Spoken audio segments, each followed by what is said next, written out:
Oiê! Hoje é dia de tirar as suas dúvidas sobre voz e comunicação aqui no canal. Obrigado.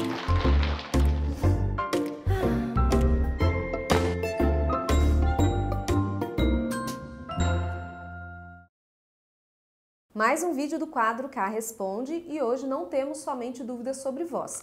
Temos também alguns questionamentos sobre comunicação, expressividade, sobre como eu posso falar melhor. Então fique atento a esses conteúdos de hoje porque tem muitas orientações e essas dúvidas, mesmo se não foi você que me perguntou, podem ser muito importantes para o seu desenvolvimento. Começando com a dúvida da Cris Faria, que me fez uma pergunta lá no meu vídeo sobre modulação da fala. Se você ainda não assistiu, vou deixar aqui. Ela me perguntou o seguinte: como eu posso corrigir a modulação em excesso? Para você corrigir, você precisa primeiro entender, voltar naquele conceito do que é a modulação. Então, eu falei de 3 parâmetros principais, que seria o tom da voz, a intensidade e a velocidade da fala. Então, você tem que trabalhar esses 3 parâmetros. Se tem alguma coisa em excesso, você tem que verificar aonde é que está esse excesso. Provavelmente é no tom. Então, aquela pessoa que fala muito aqui, e varia muito aquela fala, tem uma melodia muito repetitiva ou com muitas variações, lá em cima, lá embaixo, muito agudo, muito grave. Se for esse o seu caso, você teria que então trabalhar uma linearidade maior na sua modulação. Às vezes é difícil nós identificarmos isso em nós mesmos, porque nós já estamos acostumados com a nossa fala. Então, uma forma de facilitar a sua vida é você gravar um período, um trecho de voz falada normal, assim, uma conversa espontânea, também gravar uma leitura e assim você consegue identificar esses aspectos mais específicos da sua modulação.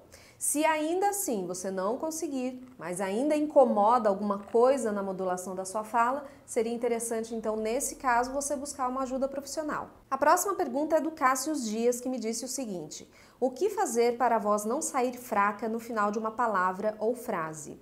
Eu precisaria te avaliar para ver o que é essa voz fraca no final de palavra ou frase, mas eu tenho uma hipótese. Muitas vezes isso acontece quando eu tenho uma incoordenação entre a minha fala e a minha respiração. Incoordenação pneumofonoarticulatória. Quando a pessoa usa o ar para falar até a última gotinha, ou ela usa muito picadinho esse ar para falar. Aqui tem variações aí da incoordenação. Nesse caso é importante trabalhar a sua respiração e essa coordenação para que você não fique com a fala tão espremida lá no final com um pouquinho ar. Agora tem uma outra possibilidade que justifica essa voz mais fraca, não sei se é nesse sentido que você está me questionando, mas pode ser uma crepitação da voz. Por exemplo, em vez de falar casa, eu falo casa, esse finalzinho aqui. Aí está associado a 2 coisas. Primeiro, ao tom da voz que você deixa bem grave no final do za, né, do casa.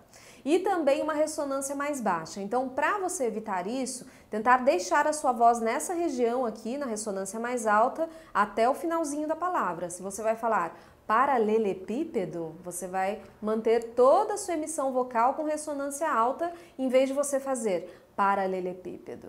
Esse do final, essa crepitação bem sutil, bem leve. É bem característico de final de palavra, dependendo de como você modula a sua fala também. Então verifique se no seu caso especificamente tem mais a ver com a respiração ou com essa crepitação que eu dei o exemplo aqui. E agora uma dúvida que veio do meu Instagram, do Lucas. Se você ainda não me segue no Instagram, @camedisse, vai lá agora e começa a me seguir. Não, agora não. Daqui a pouquinho, quando acabar esse vídeo, você vai lá e começa a me seguir no Instagram. Na verdade, não é nenhuma dúvida, é uma sugestão de vídeo. Poderia fazer um vídeo sobre como falar e se comunicar em uma entrevista de emprego. E aí ele falou assim, olha, começa a focar no público jovem, que é onde falta a comunicação. Eu achei tão boa a sua sugestão, Lucas. Obrigada pelo carinho, você que falou aqui que ama os meus vídeos, eu fiquei muito contente. E agora eu queria dividir isso com vocês, gente, com todos aí. Seria legal se a gente fizesse vídeos voltados para o público jovem, pessoal que está começando, não só na entrevista de emprego, mas assim, lá quando ainda está na faculdade, precisa apresentar seminário na escola, precisa apresentar o TCC, depois tem esse novo desafio da entrevista de emprego, de começar a lidar profissionalmente com outras pessoas. O O que vocês acham, gente? Vocês gostariam de ver esse conteúdo? Se for uma solicitação de várias pessoas aqui, deixa aqui aquela nossa famosa hashtag eu quero, para que eu possa pensar em alguns vídeos voltados para esse público, e a gente poderia até fazer um quadro voltado mesmo, um programa só para jovens que querem se comunicar melhor. O que vocês acham? Sugestões, coloquem aqui. O Elias Souza fez uma pergunta que na verdade são duas, tem duas dúvidas aqui no mesmo texto. Primeiro ele me perguntou o seguinte: desde a minha infância sempre pronunciei algumas palavras erradas. Agora com 25 anos isso vem me afetando no dia a dia. Ainda há uma solução para o meu problema por causa da idade mais avançada? Porque algumas pessoas dizem que isso tem que ser tratado quando se é mais novo. Elias, obrigada pela sua pergunta. Eu vou responder em partes. Então, com relação à pronúncia de algumas palavras, primeiro a gente tem que avaliar o que é esse errado que você está me dizendo. A pronúncia incorreta de algumas palavras pode estar associada a uma questão cultural que você desenvolveu aí ao longo da vida, né, dentro do seu ciclo social, cultural e tudo mais, sua escolarização, como também pode estar associado à produção mesmo, à organização desses órgãos fonoarticulatórios. Então, como você está trabalhando com pontos articulatórios, como está a sua musculatura para fazer aqueles sons. Então, primeiro a gente teria que identificar qual caso que é ou se tem associação dos dois, que pode acontecer também. Com relação a ter ou não uma solução, eu tenho a seguinte postura e abordagem. Eu acredito que a comunicação ela é sempre passível de treino e de aprimoramento. Então, independente da sua idade, primeiro, se você tem um desejo, já é meio caminho andado, para que você possa melhorar a sua pronúncia, a sua comunicação como um todo, porque essa dificuldade pode estar relacionada a outros aspectos da sua comunicação, que aí precisaria mesmo avaliar. Se a gente for pensar em musculatura, realmente, se você trabalha uma língua, um posicionamento de lábios, quando você é mais novo, obviamente é mais fácil, temos toda uma questão aí de plasticidade. Agora, depois de passado um tempo, ainda dá para trabalhar. Pode ser que demore um pouquinho mais porque você já fez esse ajuste durante muito tempo e mudar comportamentos, inserir novos, não é um negócio fácil, mas não é impossível. Então, eu acho, assim, eu acredito, e pela minha experiência também, não é só um achismo, que sempre é possível aprimorar. Então, se você tem essa demanda, se você tem esse desejo, procure sim uma ajuda profissional, invista, porque vale a pena e vai te fazer feliz também.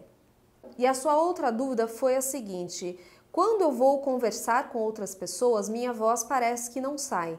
Não consigo pronunciar direito e começo a falar rápido e embolado. Leio bastante livros para aumentar meu vocabulário, mas na hora dá até um branco. Também precisamos avaliar, obviamente, mas esses sintomas de uma voz que não sai, de uma pronúncia que não fica muito legal, começa a falar rápido, embolado, dá branco, isso pode estar associado a um certo medo de você falar em público. Não sei se é isso, avalie aí com você. Esse medo ele não está muito claro, então pode ser uma questão de organização da sua fala. Você pode ficar um pouco mais ansioso na hora de falar ali, especialmente se você está com mais pessoas, a fala não fica bem organizada, você tem um certo grau de tensão muscular, então tem que avaliar tudo isso. Se esses aspectos da sua voz e da sua pronúncia estão ou não associados a uma resposta emocional diante desse evento de falar, de se expor. E a última pergunta de hoje é do Daniel, que me disse o seguinte: tenho certo receio por não conseguir escutar minha voz em locais com mais pessoas falando. Isso pode ser problema auditivo? Daniel, não necessariamente. Nós podemos ter aí, é natural que em ambientes ruidosos a gente se escute menos e isso para a fala não é muito legal, porque nós precisamos, além de ouvir o outro, a gente precisa ouvir a nós mesmos, para ter um acompanhamento da nossa voz, de como está saindo a nossa fala, ter esse feedback auditivo. Mas de qualquer forma, Daniel, se você tem alguma queixa auditiva, é importante investigar. Não dá para também achar, Camila falou que é normal, então é normal. Porque eu não conheço o seu caso, eu precisaria te avaliar. Existem algumas pessoas, por exemplo, que têm mais sensibilidade a sons, então fica mais incomodado em situação de ruído. Que ruído é esse também, né? O quanto esse ruído está influenciando em como você processa o som da sua voz. Então, é necessário fazer uma avaliação caso essa sua queixa seja importante e esteja influenciando negativamente na sua vida. E esses foram os temas do Cá Responde de hoje. Eu espero que eu tenha sanado as suas dúvidas. Se eu ainda não respondi o que você queria, deixa aqui nos comentários. Suas dúvidas, sugestões de temas, traumas, dores, sofrimentos, pode colocar aqui. Lembrando da hashtag Eu Quero, caso você se interesse por vídeos exclusivamente voltados para jovens, comunicação de jovens que estão aí entrando no mercado de trabalho. Se você curtiu esse vídeo, deixe seu like aqui embaixo. Não esquece, por favor, porque é muito importante para o crescimento do canal, especialmente porque nós estamos chegando nos 100 mil inscritos, gente. Tá quase, então me ajude a alcançar essa marca, que será uma conquista de todos nós aqui, que queremos trabalhar e aprimorar a nossa voz e a nossa comunicação. E a gente se vê aqui numa próxima dica, uma próxima orientação, um próximo vídeo do Cá Me Disse. Eu sou Camila Loyola e para você que me segue, um beijo e tchau!